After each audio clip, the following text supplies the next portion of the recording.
require the zapper?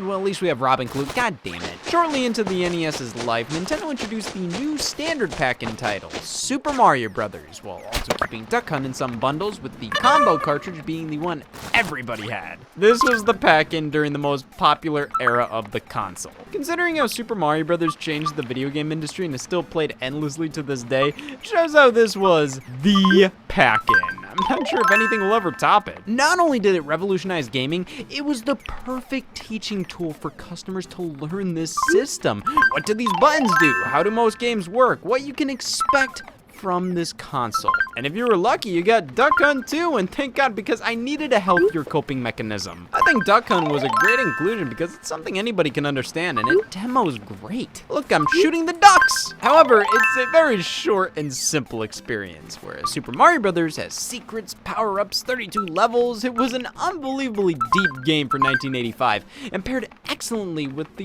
more gimmicky and shallow Duck Hunt.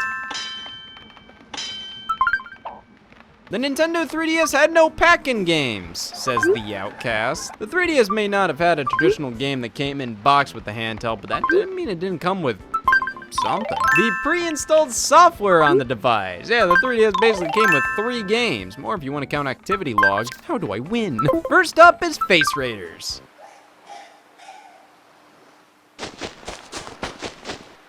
First up is Street Pass Mii Plaza. So the 3DS did this wild thing where if you had it on you in sleep mode while walking around, if you passed another 3DS user, you'd see their Mii pop up via Street Pass. Yeah, Dad, I'm putting myself out there. With all these Miis you come across, you can then play Street Pass games like Puzzle Swap and Find Me, with others eventually being offered as paid downloadable content. I never experienced much of Street Pass, mainly because I was ashamed to be a Nintendo fan when the 3DS was new. I was 14 years old and wanted to put up a facade. I don't like Nintendo, I like having a big stinky crotch. So this thing just kind of rotted in my sock drawer until that fateful moment whenever I wanted to sin. But I did play more of the other bits of pre-installed software, AR games and Face Raiders. AR games utilize the outer cameras of the 3DS and the collection of cards that every system came with. No matter how many revisions of the 3DS released, no matter how much they cut costs on some models, they were damn sure to include AR cards. I'm gonna tune into the news one day and they're gonna announce the last tree on Earth has just died. How could we have prevented this? This was always a cute little distraction, but nothing more really. Same can be said for Face Raiders. These both feel more like fun tech demos using the 3DS cameras rather than full games included for free. But I'm not one to complain about these being included. I'm one to complain about how I accidentally hover over these icons more than actually play them. The Nintendo DS introduced a whole new type of people to gaming.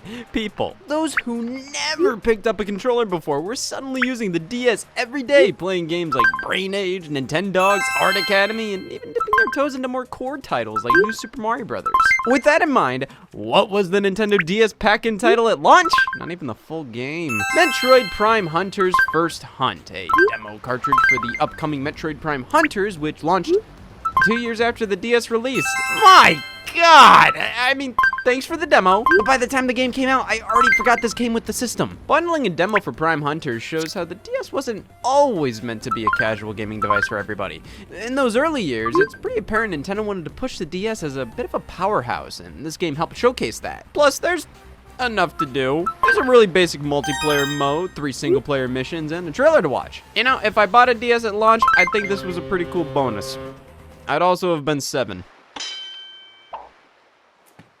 Fucking duh.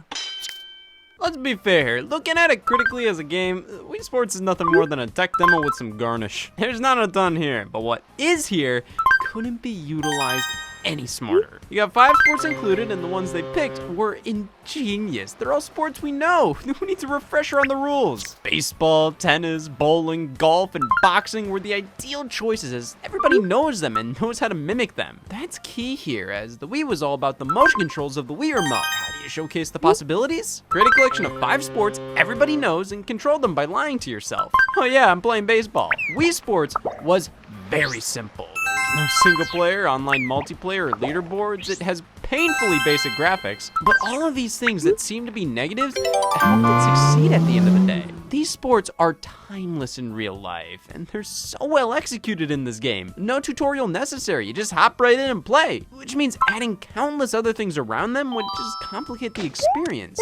Sure, a single player campaign would be nice, but Wii Sports doesn't need it. Golf and bowling will be popular in real life until the end of time, and they're represented so well in this game that honestly, the same applies to them here. Wii Sports will always be pure and casual fun. It does a perfect job validating the Wii, and the Wii does a great job validating it. Because let's be honest, if this was a pack-in for the Xbox 360, well, I'd feel better about my physicality. I'd do anything in Wii Sports, I'm pulling a muscle. This is what sold the Wii, and it may have done it a little too well. So many people were eating up Wii Sports, they forgot other games released for the Wii. Worse games. Honestly, Wii Sports may have set the precedent for Wii software going forward, which was both good and bad. This software library is chock full of low effort, low quality garbage, and it's one of those things where you feel that some people looked at Wii Sports and didn't think it went much deeper than that. Oh, people want motion control games with bad graphics and no content. And it's like, yeah, Wii Sports wasn't a looker, but it felt more like a stylistic choice rather than due to incompetency or laziness. Though,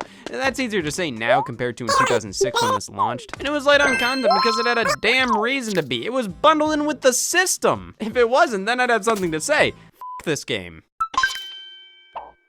Tetris, the classic go-to original Game Boy game, and it was included for free. This turned the Game Boy from a kid's toy into something everybody could enjoy, and while Tetris was originally available on personal computers, the handheld format of the Game Boy, alongside its affordable price point and everlasting battery life, led to this being a match made in heaven. A game that works perfectly within the Game Boy's limitations, one of the only games that you could see on it. With a screen like this, Tetris works. I wouldn't say perfectly, but it works. For either quick pick up and play sessions or long-lasting car rides, Tetris was the game to pop in. Sure, Super Mario Land would have been a solid pack-in choice, but Tetris ended up having so much more wide appeal. When the Wii Mini launched, cutting straight to the punchline on that one, for only 100 bones here in the US during the holiday of 2013, I thought that would have been it. You get a Wii system, remote, nunchuck, and all the necessary cables for a clean 100. Makes sense? But they just had to include Mario Kart Wii, which sold for $40 by itself for free. What a deal! How could you be pissed off at this thing? But the AV cables are included. Regardless, Mario Kart Wii is such a powerful pack-in with so much content. Though it is a strange one. I mean, look, the white Wii wheel accessory was such a large part of the identity to this game, alongside the online multiplayer, and it's the pack-in for the Wii system that just includes a red Wii remote and nunchuck and no online capabilities. At least they scrubbed the Wii wheel out of the box art on the packaging, but not the Wi-Fi connection logo. Though, still, I feel like maybe New Super Mario Bros. Wii would have made more sense here. No online works well with the red aesthetic, plus the Wii Mini feels oddly retro with how it's designed, which fits New Super Mario Bros. Classic formula more than Mario Kart Wii. So much value here, though. It's hard to complain about this as the pack-in for the Wii Mini. I just think there are other games that would have fit this package a bit better.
Wow.